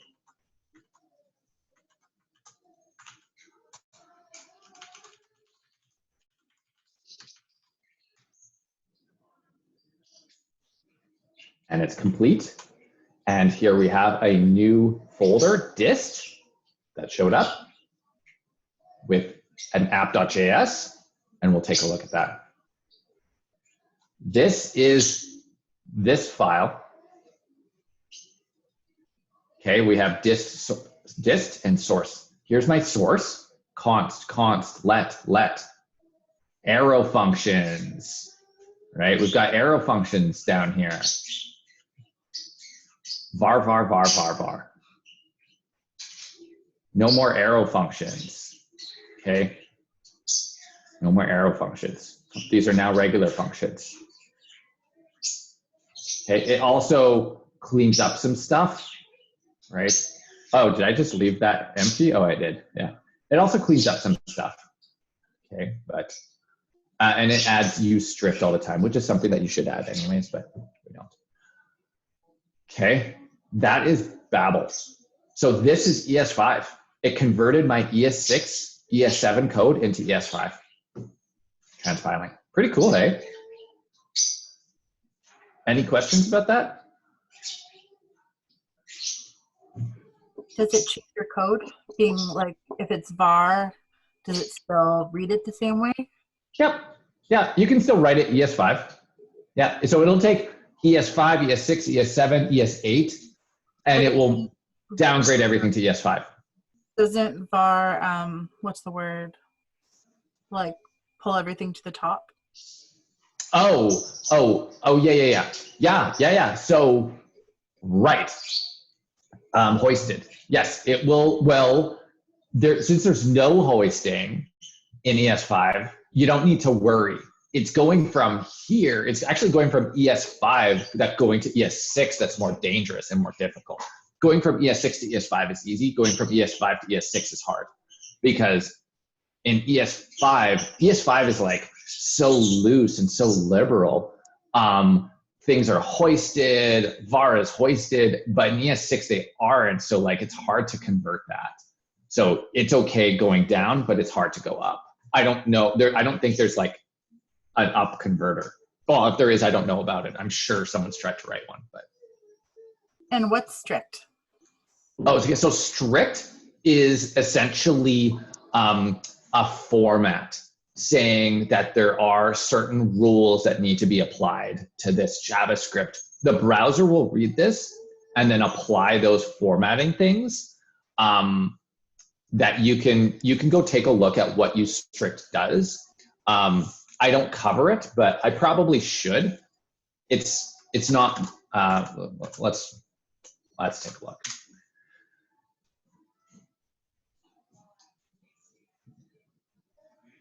It's not a statement. The purpose was to indicate that the code should be executed in strict mode.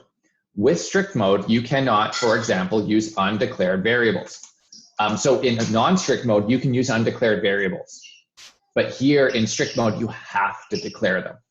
All modern browsers support use strict. And then there's a bunch of not allowed in strict mode. Using a variable without declaring it. For example, you can't do this. This will cause an error. You must say var in front of it, right? Whereas before use strict, you didn't have to. I could have just said that, and that will declare global.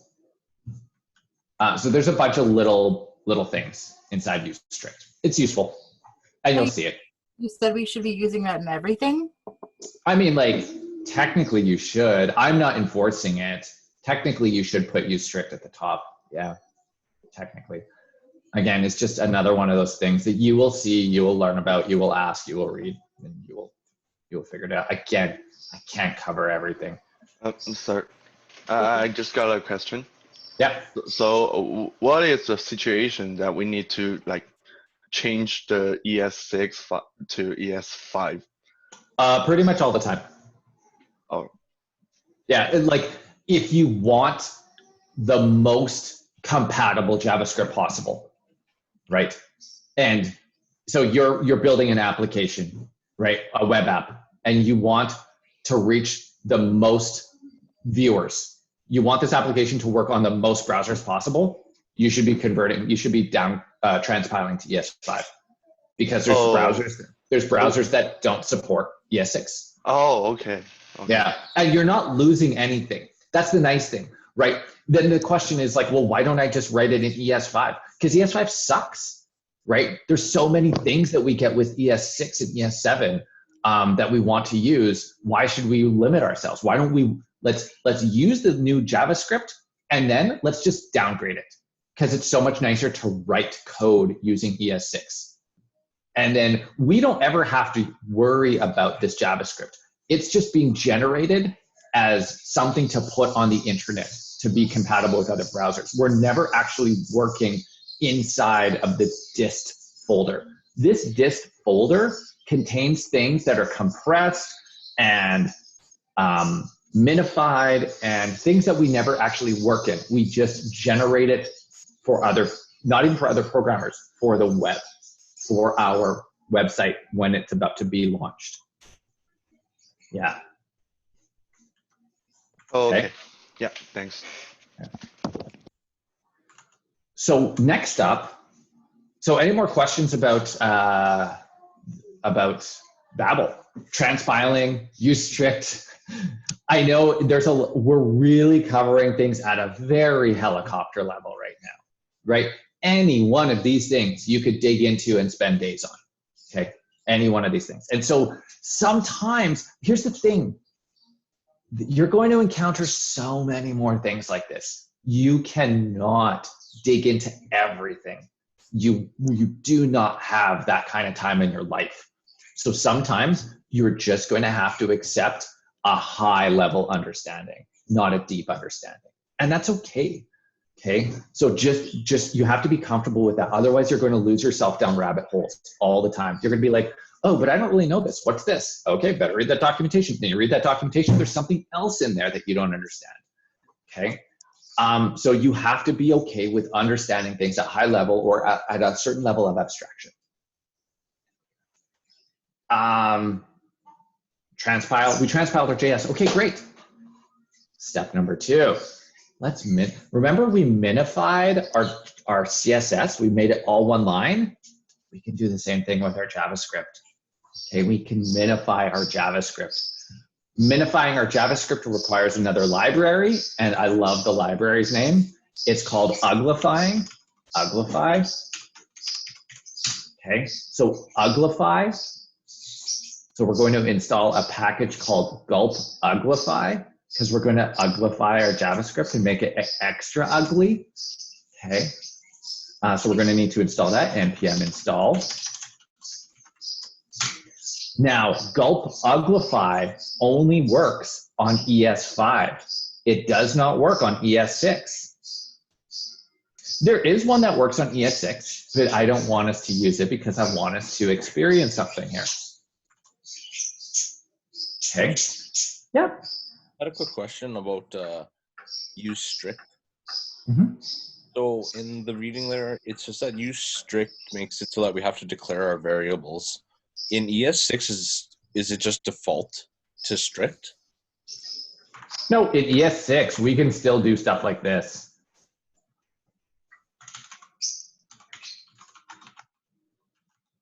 Oh, I see. Yeah, which creates a global, ends up creating a variable in the global scope. Yeah, and okay. use strict is essentially protecting us from that. Okay, I see. Yeah, it's more of a thing. It's more of like a set of rules that applies for us as developers. So you would put use strict at the top as kind of like a protector for yourself. Hey, don't let me do these. Don't let me do things I shouldn't do.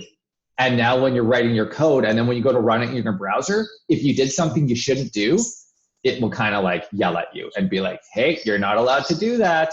And you're like, oh yeah, good thing I put that use strict up there, right? But there's only 6 or 7 different things that it covers. There's a lot of tiny things that it covers, but the big ones are like, there's only a couple, like the undeclared variables. There's a small set of rules that you can look up that it's kind of just like limitations for yourself. Okay. It's like putting a lock on your fridge so you don't go snack all the time. I don't know if anyone does that, but I remember seeing television shows that they did that. Okay, so we installed all Uglify. So we're gonna Uglify this stuff now. So with Gulp Uglify, it says, here, do this. You also should install, so here's where the documentation differs from what I do, and that's fine. To help properly handle error conditions with node streams, this project recommends the use of pipeline from readable stream. Okay, recommends, not requires, recommends. Now, that's fine. If you want to go install that, we can. Again, I mean, it's easier because then we can just copy and paste but I prefer not to, because the meat here is just this. This is all we really need. This is all we really need. It's just this one little piece. Okay. And I'll show you how this works. So we need Gulp Uglify. We installed it already. And again, not var, const, and Uglify. Now, there are a couple ways to do this. The way I like to do this is all in this transpile.js. Or you can maybe even make a JS task that does your JavaScript. We get the JavaScript, we convert it to ES5, and we pipe the ES5 into Uglify, and then we output it. So we inserted another step before. So we picked up that file, we did a little bit of stuff to it, then we take this version of it, we do a little bit more stuff, and then we output it. Okay. Alternatively, if you wanted to, you could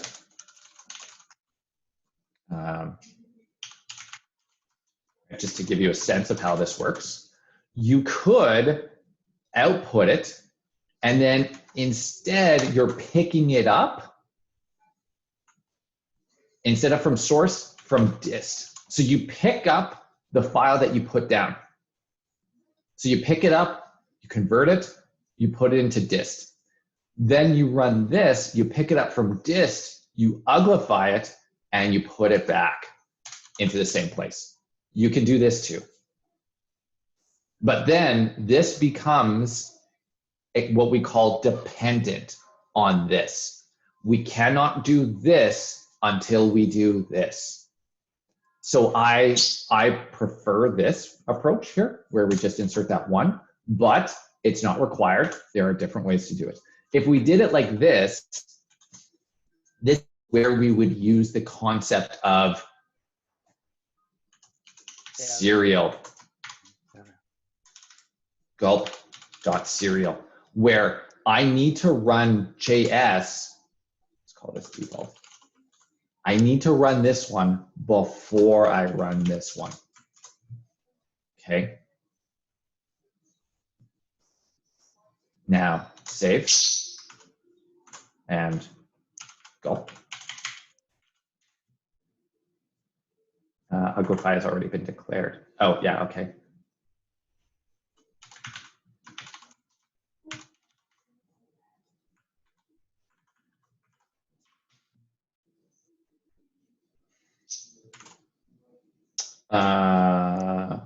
Gulp.serial is not a function. Parallel, what am I doing wrong here? I think I just spelled it wrong. I think it's AL. I think it's EL. No, definitely not. Gulp, serial, serialized. Series, not serial, series. Series.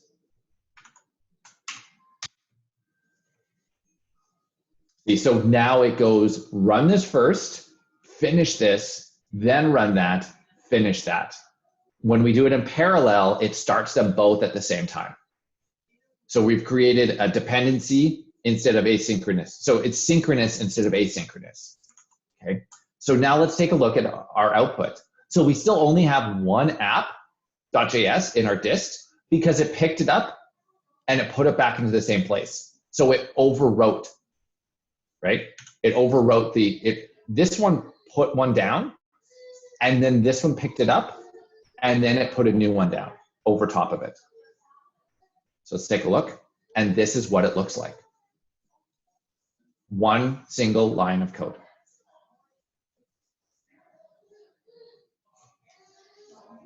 Along with, sorry, go ahead, Kevin. Oh, no, sorry. Yeah, you can go ahead. Yeah, you can go ahead, sir. I don't have anything. My next thing was, do you have questions?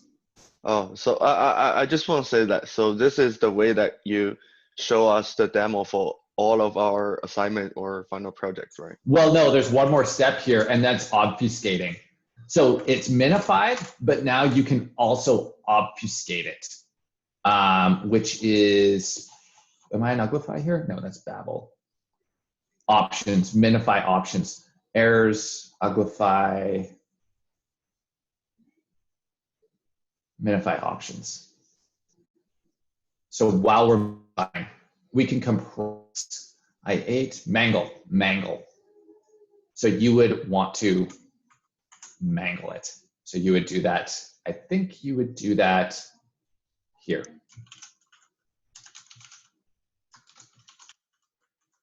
And that should mangle it. Let's see. Let's see what it looks like. That looks the same. I would have to play around with it. I don't use this, but I should. Mangling names, mangle, and then there's even mangle properties. So you can step it up and make it hard to read. The goal of this, the goal of minifying is not to make it hard to read.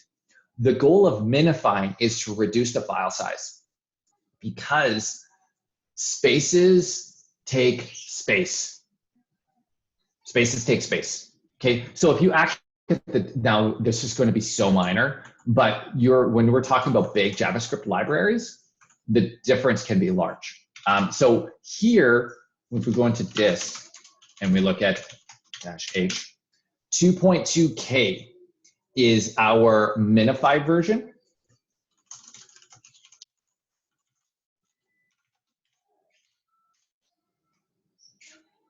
$2.9K is our unminified version.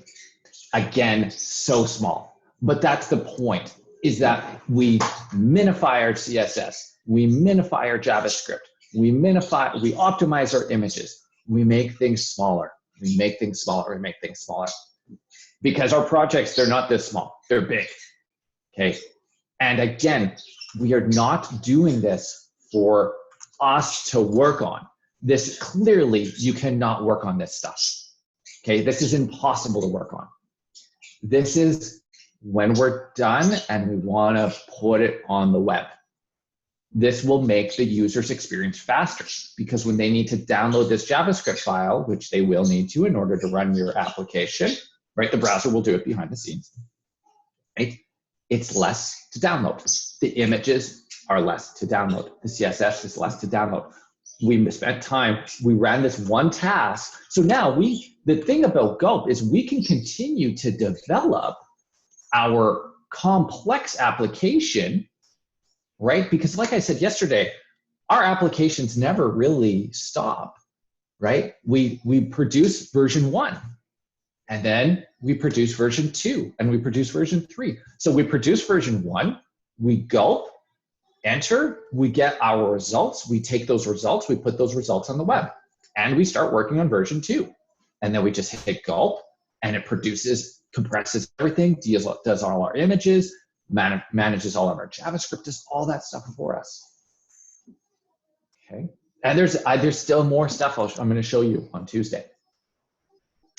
There's a couple more things I'm asking you to do this weekend on here, and I want to throw these at you as a test.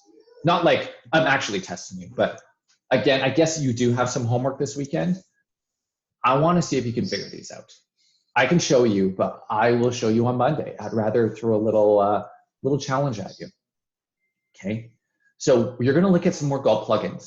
So now you're going to take a sample project from GitHub. It's our pig game project. Our pig game project is perfect for this, okay?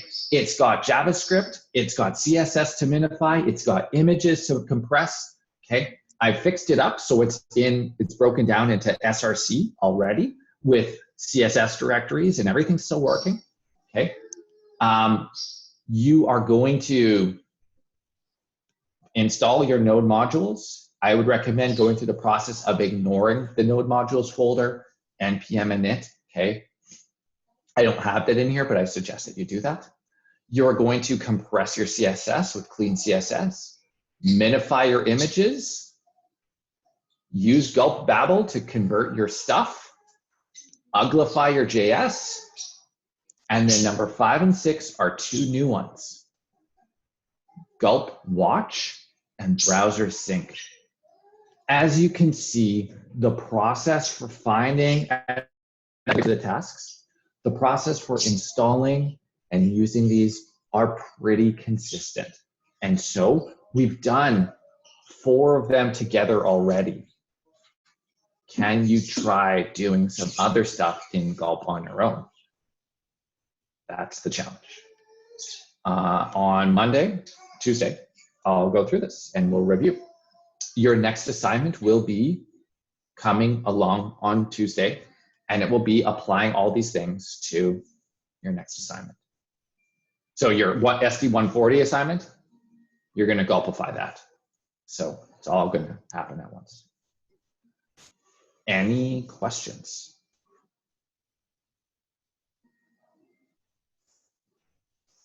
How do you like this? What do you think of this? Yeah, pretty cool. Oh, one more little trick. If ever and you might need this for this weekend, if you want to copy stuff over, so if you just want to copy something, for example, you'll notice in this project here, that you're going to do this weekend, you are going to be copying pretty much everything over to the dist directory. The one thing it's not going to have is index.html. If you want to copy your index.html over, you can just do this.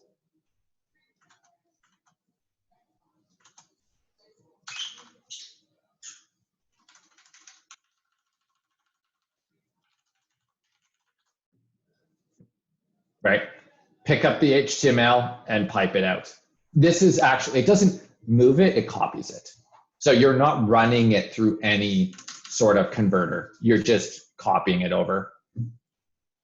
Okay, if you wanted to do that. If you wanted to have a full working version inside your dist directory, you can just do this. And then inside your dist directory, you have an index.html, you have your CSS, you have your images, you have everything working. You can just double click on it, double click on your index.html and it works. That would be the copy that you push to the internet, right? You would need your index.html in there. You need your web page in addition to your CSS and your JavaScript and stuff like that. So you can just do this. Okay, just pick it up and pipe it right out and it will automatically put it in there.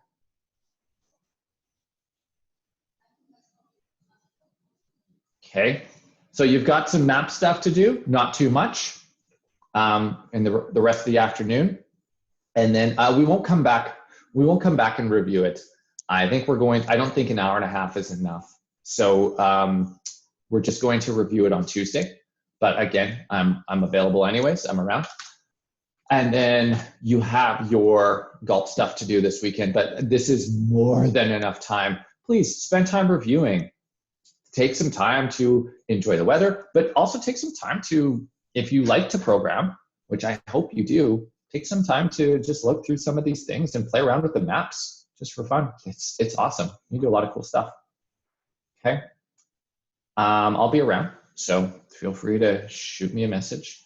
Do we have an assignment this weekend? No, I'm going to give it to you on Tuesday. Okay. Yeah. No assignment this weekend. Tuesday, you'll have the assignment. So make sure you're ready. You'll have it Tuesday, Wednesday, submission, Thursday morning. And then Thursday, you're going to get your final project, which will be about the same size as the assignment. It's not going to be any bigger. It's going to be about the same size. And then that'll be Thursday, Friday. I'll probably get you to submit it Monday morning, so you'll have a little bit of extra time. You'll have next weekend to finish it. Okay. And then we're on to the next one. That's it. Enjoy your long weekend. Enjoy the sunshine. It looks really good. And I will see you on Tuesday. Okay. Bye. Bye. Bye.